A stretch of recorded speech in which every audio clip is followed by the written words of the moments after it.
Bonjour et bienvenue dans cette nouvelle vidéo. Donc suite à ma vidéo sur la création d'un compte titre avec Trade Republic, je vais vous présenter l'utilisation de l'application et comme vous allez voir, ça va être relativement rapide puisqu'elle est très simple. Donc ici, on a l'interface où on a ces investissements. Donc on a par exemple ici différentes actions. Donc je vais en parler dans différentes vidéos. C'est plusieurs tests que j'ai effectués et ça me permettra justement de montrer des vidéos. C'est absolument pas des actions que je recommande. Vous comprendrez dans les vidéos que je vais présenter. C'est juste des tests que j'ai réalisés et j'expliquerai ces différents tests. Donc ici on est sur la première partie. Ici, donc c'est ici que j'ai cliqué. C'est la partie sur laquelle on arrive avec ces investissements. On a l'évolution donc de son portefeuille. On peut voir qu'actuellement, j'ai 246 € d'investis et j'ai en espèces 14 €, donc je peux encore investir 14 €. Sinon, il faut que je dépose de l'argent sur mon compte pour avoir de nouveau des espèces. Donc ça, c'est la première partie, la partie investissement. On peut également ajouter ici des favoris. Pour ça, eh bien, ce qu'on va faire, c'est qu'on va aller ici sur rechercher et c'est tout simplement avec le bouton rechercher toutes les différentes actions qui sont disponibles. Donc on a ici les actions en haut, les ETF de disponibles et les produits dérivés, donc des produits sur lesquels on peut appliquer un effet de levier. J'en reparlerai dans une prochaine vidéo. Ce sont des produits un peu particuliers et il y a quand même un risque à les utiliser. Donc si on a un investisseur classique sur le long terme, eh bien on va souvent aller soit sur les actions, soit sur les différents ETF. Donc on a juste à lancer une recherche. Alors pour lancer une recherche, on tape directement le nom d'entreprise qu'on souhaite acheter. Par exemple, imaginons qu'on souhaite acheter Intel et on va récupérer ici l'action Intel. Il nous reste à cliquer dessus et en l'occurrence, comme j'ai déjà une action Intel, je peux la vendre. Si j'avais pas d'action Intel, eh bien j'aurais que la possibilité d'acheter. On a toutes les métriques au niveau de l'action pour avoir différentes informations. On a les versements de dividendes, l'avis des analystes et on a également les prochains événements qui concernent l'action avec les différentes informations. Ensuite, c'est la même chose pour les ETF. Eh bien, on peut rechercher un ETF. Par exemple, imaginons qu'on en recherche un sur la cybersécurité. Je vais indiquer par exemple dans la recherche security, alors, hop, et ensuite sur ETF, on peut voir tous les ETF qui sont liés à la sécurité. Par exemple, on peut prendre Digital Security USD et pareil, comme c'est un ETF que j'ai, eh bien, j'ai la possibilité soit d'acheter, soit de vendre, puisque j'ai déjà cet ETF. Donc ensuite, pareil, même chose, hein. On a ici notre position, donc ici notre position au niveau de l'actif. Est-ce qu'on en a? Actuellement, on peut voir que j'ai 10 parts de l'ETF, que ça représente une valeur dans mon portefeuille de 29%, que le prix d'achat était à 7,30 et qu'au total, j'ai 72 € de position sur cet élément. Et ensuite, on a toutes les différentes informations, donc les métriques, les différentes distributions, le secteur concerné par l'ETF, donc les actions qui composent l'ETF, de quel secteur est-ce qu'elles proviennent. En l'occurrence, c'est logique qu'elles viennent de la technologie d'information, puisque c'est sur la cybersécurité. Et ensuite, de quel pays elles proviennent. Donc on peut voir que ça provient en majorité des États-Unis, mais on a un peu de Japon, un peu d'Inde, un peu d'Israël également. Ensuite, on a la composition de l'ETF. Et enfin, on a les principales informations sur cet ETF. Donc voilà. Donc on peut voir qu'on a pas mal d'informations au niveau des actifs que l'on souhaite acheter une fois qu'on fait la recherche. Alors, si on ne sait pas ce qu'on souhaite acheter, je vais prendre par exemple Apple, hop. On peut voir qu'ici, en l'occurrence, c'était juste pour vous montrer. Comme j'ai pas d'action Apple, eh bien, j'ai que la possibilité d'acheter Apple.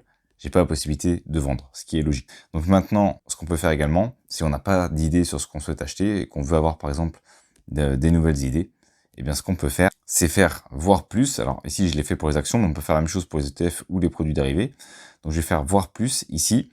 Et dans voir plus, on a filtre tout en bas. Et sur filtre, eh bien on va pouvoir rechercher à travers donc différents éléments comme les secteurs. Imaginons par exemple que l'on recherche une action qui se trouve dans le domaine de l'assurance. Donc on peut voir ici qu'il y a 92 actions qui sont dans le domaine de l'assurance. Immédiatement, ici, ça m'indique 92. Et on peut mettre un autre filtre. Par exemple, on peut indiquer au niveau d'un pays. Donc on pourrait très bien choisir par exemple l'Allemagne ou alors d'un indice. On va avoir les principaux indices dans le monde. On peut avoir par exemple le CAC 40. Donc pour la France, si je clique dessus, ça va me ressortir donc les entreprises du secteur de l'assurance qui se trouvent dans le CAC 40. On peut voir qu'ici j'ai un seul résultat, donc je vais faire afficher le résultat et ça va donc me ressortir l'action AXA qui va être la seule entreprise de ce secteur dans le CAC 40 et ensuite je clique sur AXA et je peux aller voir donc les différentes informations comme on l'a vu tout à l'heure, celles qui permettent de présenter l'action. Donc ça c'est pour la recherche au niveau de l'application. On peut voir que c'est, moi je trouve que c'est vraiment bien fait au niveau de l'ergonomie.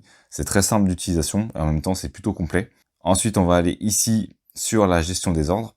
Alors, on a la possibilité de créer un plan d'investissement. Donc ça, c'est un des avantages de l'outil, c'est-à-dire qu'on peut créer un plan d'investissement. Par exemple, imaginons qu'on souhaite tous les mois investir 50 € sur un ETF S&P 500. Il se trouve ici, donc encore une fois, je peux faire la recherche, je peux faire un filtre. En l'occurrence ici, je ne l'ai pas montré tout à l'heure, mais le filtre peut s'appliquer pour un ETF, donc même principe, secteur, la région de l'ETF, l'indice qui peut reproduire, ou encore l'émetteur de cet ETF, avec les différents émetteurs qu'on retrouve avec Trade Republic. Donc on va prendre un S&P 500, et au niveau de ce S&P 500, on va avoir donc la possibilité de placer une option avec une alerte de prix. Donc c'est assez intéressant également pour pouvoir se placer une option. On peut également l'ajouter aux favoris, comme je vous l'avais indiqué tout à l'heure. Ça va se retrouver dans notre première partie, donc investissement, on va y aller juste après. Et je peux, si je le souhaite, donc créer un plan d'investissement programmé. C'est-à-dire que 2 fois par mois, donc ça va exécuter au début du mois et au milieu du mois. Ça va investir pour moi automatiquement dedans, sinon en mensuel, chaque mois, ou en trimestriel. Et ensuite, je peux choisir la fréquence. Ici, par exemple, comme j'ai indiqué, une fois par mois, je choisis soit le début, soit le milieu du mois. Ensuite, je vais faire suivant. J'indique la somme que je souhaite, par exemple, investir sur ce fameux plan d'investissement programmé. Et ensuite, j'ai plus qu'à cliquer sur le plan d'investissement programmé. Voilà, donc ça a créé mon plan d'investissement programmé. Et si je retourne ici sur le plan d'investissement programmé, eh bien, on peut voir qu'il est désormais actif. Donc, je vais le supprimer. Voilà, donc il est supprimé. J'aurais pu le modifier. Si je retourne ici au niveau de mon premier onglet, j'ai ajouté mon favori. Et désormais, l'ETF se retrouve en favori. On peut faire la même chose pour les actions s'il y a certains éléments qu'on souhaite suivre et ainsi les avoir en favori pour les suivre ou mettre une alerte sur le prix. Donc, comme vous avez pu le voir, c'est relativement simple. On a déjà vu les 3 premiers onglets et on va voir le dernier onglet qui concerne en réalité le profil. Donc ici, on va avoir la possibilité de faire le dépôt et le retrait. On va avoir ensuite toutes les actions qui nous restent à faire.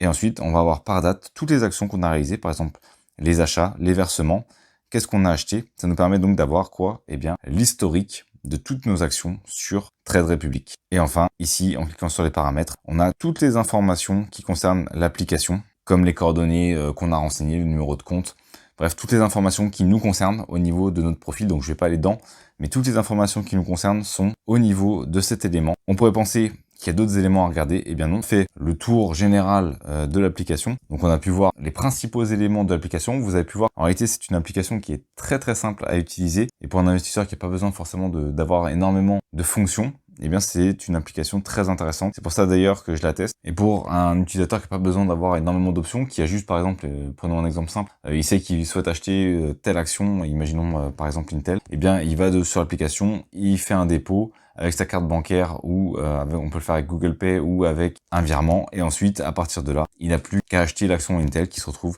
dans ses investissements et ensuite il va pouvoir surveiller cet élément. En tout cas, j'espère que ce petit tour d'horizon de l'application vous sera utile si vous vous demandiez un petit peu comment fonctionnait Trade Republic. Si vous souhaitez ouvrir un compte titre, vous pouvez passer par le lien qui est dans la description et vous aurez une récompense. Mais en tout cas, moi personnellement, c'est une application que je vais utiliser, je pense, de plus en plus, car je la trouve vraiment intéressante. Et je ferai peut-être plusieurs vidéos comme ça pour montrer quand je fais des investissements avec Trade Republic. Bon là, je le répète, ici, c'est juste des tests pour que je puisse faire différentes vidéos sur l'application Trade Republic. C'est absolument pas un conseil d'achat ou de vente. Et donc on se retrouve assez rapidement pour une nouvelle vidéo. Alors c'est la fin de cette vidéo, merci d'avoir suivi jusqu'à la fin. Si elle vous a plu et que vous la trouvez utile, vous pouvez ajouter un pouce bleu pour améliorer sa visibilité. Et abonnez-vous à la chaîne pour ne rien manquer des prochaines vidéos. Vous pouvez également répondre à la question du sondage qui se trouve dans la description.